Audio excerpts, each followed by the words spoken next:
ter 4 alimentações por dia beneficia muito o seu humor. Pensa, quando você se alimenta poucas vezes ao dia, a chance de você ter alteração do humor, a gente não precisa ir longe, é só ver pela nossa esposa, né? Então, minha esposa, se fica sem comer, ela já fica super irritada, né? A gente vive numa era que muita gente tá pulando o almoço. É super comum a pessoa, tomei lá um iogurte, alguma coisa assim, e acabou pulando. Puxa, você tá pulando uma parte super importante do seu dia, sobretudo o café da manhã, né? O café da manhã é super importante para o nosso rendimento. Qual é o papel da nutrição na recuperação de uma pessoa que esteja passando por situações consideradas psiquiátricas? Tanto crônicas quanto aquelas puramente agudas. Super. A gente percebe, sobretudo nos transtornos alimentares, né? Uma carga importante da alimentação, até você falando de adoção, boa parte da psiquiatria, né?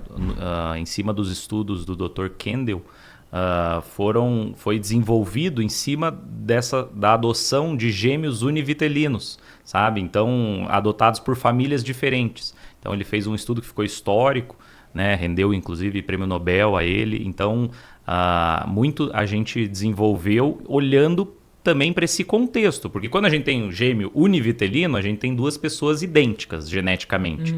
Agora, criado em contextos completamente diferentes. E aí a gente não está falando só de alimentação, mas também do contexto. Como é que é a tua casa? Como é que é teu ambiente? Ele é tenso? Ou ele fornece carinho, amor, ele acolhe? E aí eles perceberam que, puxa, nesses ambientes que eles consideravam tenso, aumentava grosseiramente os transtornos psiquiátricos, né? Então, não estou falando que tem que ter esse ambiente tenso para a gente desenvolver isso. Agora, se expressa mais. E é aí que entra a questão da epigenética, né? Que é essa capacidade que a gente tem de expressar ou não o DNA que a gente tem. Referente à alimentação, a gente sabe, e inclusive ontem estava gravando para o meu canal no YouTube, convido o pessoal que tá assistindo aí a me seguir no YouTube, estava falando exatamente sobre... Como que é o nome do canal? Dr. Vinícius Bellinati. Por favor. Muito obrigado. Vou deixar aqui na descrição do vídeo depois, tá? Fechou. Então, a gente sabe que ter 4 a 5 alimentações por dia beneficia muito o seu humor. Pensa, quando você se alimenta poucas vezes ao dia, a chance de você ter alteração do humor, a gente não precisa ir longe, é só ver pela nossa esposa, né? Então, minha esposa, se fica sem comer, ela já fica super irritada, né? Agora, o mesmo acontece frequentemente, assim, as pessoas... A gente vive numa era que muita gente está pulando o almoço, né? Então, é super comum a pessoa, tomei lá um iogurte, alguma coisa assim, e acabou pulando. Puxa, você está pulando uma parte super importante do seu dia, sobretudo o café da manhã, né? O café da manhã é super importante para o nosso rendimento. Esse é dos meus. Esse é dos meus. Então, eu não sei, você como nutricionista, você pode me dizer melhor, mas eu acho assim, a alimentação um pilar para a gente ter. A alimentação, o sono, a meditação, né? A meditação, quando eu falo, inclusive o teu olhar para a espiritualidade, o teu olhar para um tempo de pausa, né? Então, esse momento de se refletir, se reparar, se lapidar, né? E lógico, o exercício físico, aí a gente falou os 4 pilares da medicina preventiva, né? E isso, creio que seja universal para todas as áreas, a gente tem que estar com isso bem estruturado. Música para os meus ouvidos. O que eu gosto de trazer um pouco são esses 4 pilares, né? Atividade mental, atividade de descanso, atividade nutricional, atividade física, e só que tem mais um que é a atividade de higiene. Só que não é só a higiene de tomar banho, é a higiene do de sono. Não, tudo. É toda higiene. Aquilo que não presta, você tem que tirar fora. Desde o que está dentro do tubo digestivo, você tem que ir bem ao banheiro, você tem que limpar más ideias, você tem que fazer também emoções, lavar as ideias ruins, as emoções ruins. Então, tudo isso faz parte também dentro da medicina chinesa. Uma coisa que eu queria só adicionar na tua pergunta, né, que você comentou ali sobre a parte da alimentação, eu acho muito importante falar sobre cuidar de não ter uma monotonia nutricional. Sim. Né? Porque muitas vezes a gente vê ali eu gosto de usar bastante o exemplo da farinha, né? A pessoa come uma bolachinha de manhã, um pãozinho no meio da manhã, um macarrão no almoço, uma pizza de noite, mais um bolinho foi de tarde, e foi tudo trigo. Daí essa pessoa começa a desenvolver uma intolerância e não sabe de onde que veio, né? Ou às vezes também passa a não ter os outros nutrientes de todo o universo da alimentação, e isso também é um problema. Então, eu acho que tem que ter essas refeições bem cuidadinhas, a quantidade, né? Nem se fala, né, da parte de macronutrientes e tudo mais, mas a diversidade, eu falo que dentro da medicina chinesa tem a parte yin e o yang, tem a parte oxidativa e antioxidativa, tem a parte que agita e a parte que acalma. Se a gente não traz esses elementos para dentro do nosso corpo, a gente não funciona quando tem que funcionar e também não desliga na hora que tem que desligar, né? Então, eu acho que essa beleza dentro quando junta a medicina, a nutrição, a própria fitoterapia, o universo de tratamento da saúde é fantástico. Aliás, Aristóteles já vai dizer isso há quase 3.000 anos. Nem tanto A, nem tanto B, e sim o justo caminho do meio. Então, se a gente for olhar para as moléculas, né, o que compõe o nosso corpo, se fosse pegar lá os 118 elementos que tem na tabela periódica, e eu fosse pegar aqui o endrigo, o que o endrigo tem aqui dentro dele? A gente encontra lá em torno de 60 desses elementos que fazem parte da nossa constituição, e desses 24 são essenciais. Se faltar um, você começa a ter problema. O DNA já não funciona. Imagina, faltou vitamina D, faltou B12, faltou zinco, faltou ferro, faltou cobre, faltou magnésio, e a pessoa acha que isso é coisas da cabeça. Não, às vezes é nutricional. E é por isso que aquela nutricionista fez uma virada dentro da clínica e uma virada na minha cabeça, tanto que eu parei o que eu estava fazendo, fui fazer nutrição, falei, muito obrigado.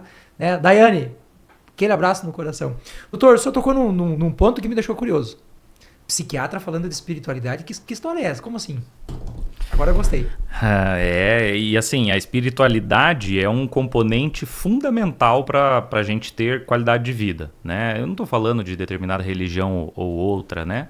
Mas assim, quando a gente fala o conceito de espiritualidade, a gente está falando esse conceito de integrar, de uma certa forma, um contexto, né? A gente ter um momento que a gente vai refletir, que a gente vai tentar se auto-reparar nas nossas condutas, né? Então, tem estudos, inclusive recomendo para o pessoal que está assistindo e tiver mais interesse acerca disso, Dr. Alexander Moreira, ele é uma pessoa que se dedica a estudar só isso, né? E assim, o que a gente consegue visualizar? Que as pessoas que têm espiritualidade, praticam isso, usam menos substâncias, têm menor risco cardiovascular, menor risco de suicídio e assim por diante. Então, a gente não tem como ignorar a espiritualidade, né? A espiritualidade é fundamental. Inclusive, eu dentro do consultório, muitas vezes, eu abordo esse assunto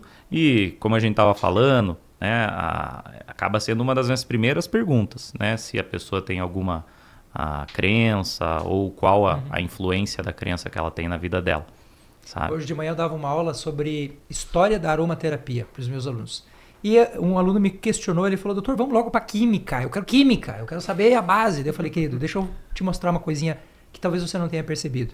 O aroma faz parte da vida do ser humano desde sempre, e ele está no cotidiano, na vida religiosa, com incenso, perfume, pureza. Você tem toda essa dinâmica. Você tem ele no contexto da estética, limpeza, banho, perfume, cheirar bem, aquela coisa toda. E você tem ele no contexto terapêutico. O que você está tentando fazer? Reduzir o óleo essencial a só isso aqui.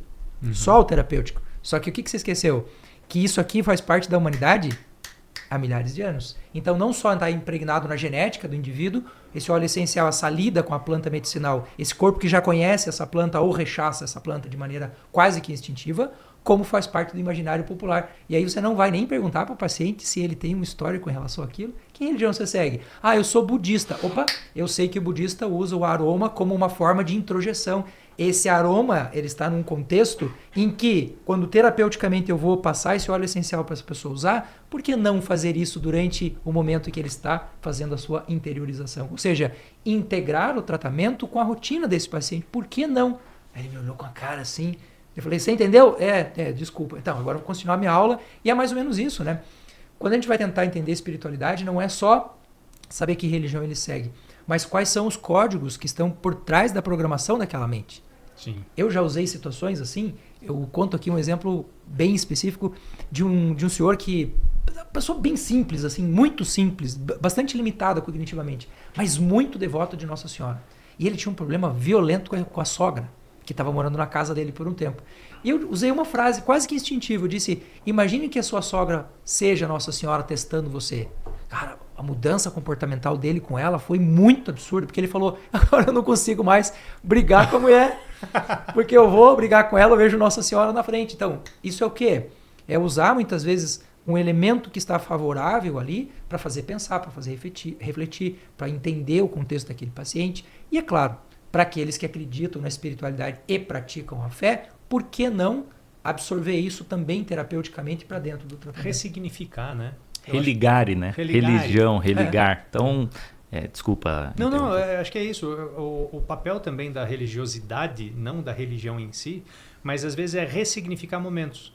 Porque se uma pessoa, independentemente da religião, está passando por um problema e ela fica presa naquilo como um castigo, ela não vai superar aquilo. Agora, se ela é apresentada e ela ressignifica aquilo como uma prova, ela vai pensar nas soluções. É diferente, muda a postura. Então, eu acho que não é só uma questão da religião em si, uma melhor que a outra, é aquela que faz melhor para aquele indivíduo, que faz ele dar aquele passo à frente, aquele passo de superação. Né? Uma vez questionaram, eu gosto muito de estudar espiritualidades e tem aquele conflito entre a Igreja Católica e o cristianismo, né? E a ressurreição, que não teria, mas tem a ressurreição não, reencarnação. Uhum. E as outras, né, tipo o budismo, que tem a reencarnação e tudo mais. E as duas falam que são as verdadeiras, e as duas falam a verdade. Então alguma está mentindo. E perguntaram isso, acho que para Dalai Lama, não lembro se foi para ele, alguma coisa assim, e falou, olha, depende, qual daquelas vai fazer você uma pessoa melhor? Porque se você não acreditar que tem uma vida após a morte e você chutar o balde dizendo assim, essa vida não tem mais chance, você não está fazendo um bom uso da sua religião. Agora, se você está naquela que acredita numa vida após a morte e fala, eu vou deixar para evoluir na outra vida, eu vou aproveitar essa, você também não está fazendo um bom uso da sua religião. Agora, se você está lá não aceita a vida após a morte e fala assim, então é essa que eu tenho que evoluir, é essa que eu tenho que superar, é essa que eu tenho que me dedicar para iluminar, você está fazendo um bom uso.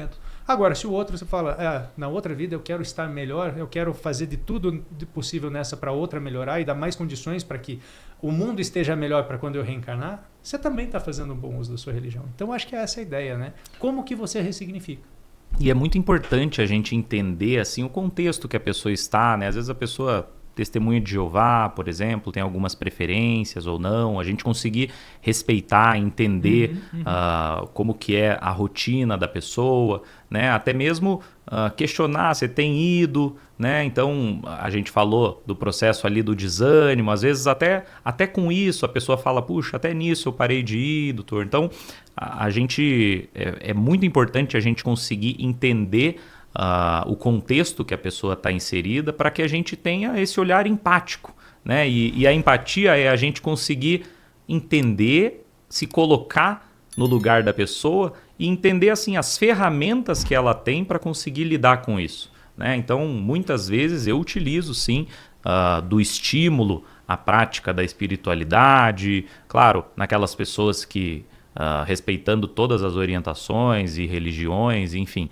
mas como você colocou, aquela que faz bem para a pessoa, né?